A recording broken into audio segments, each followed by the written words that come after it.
ఈరోజు పొద్దున్నే మన హోటల్కి బయలుదేరుతుంటే మన ఇంటి దగ్గరేమో నెల్లూరు అలా ప్రశాంతంగా ఉంది. కానీ మన హోటల్ దగ్గర 6 గంటకే వ్యాపారాలన్నీ మొదలైపోయాయి. ఆ టైంలో కూడా మన స్టాఫ్ని డ్యూటీలో చూసి నేను షాక్ అయ్యా.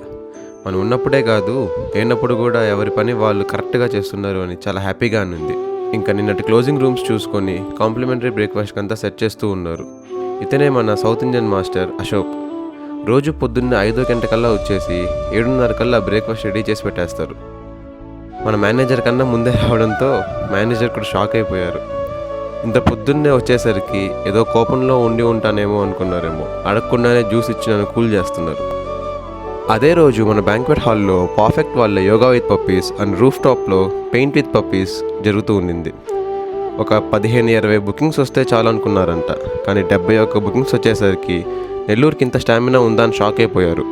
మేము నెల్లూరు వాళ్ళంరా, కరెక్ట్గా ఎంజాయ్ చేయడానికి ఈవెంట్ ఉండాలే కానీ ఎక్కడున్నా వచ్చి బ్రేక్ ఇస్తామని మన స్టైల్లో ఇచ్చా.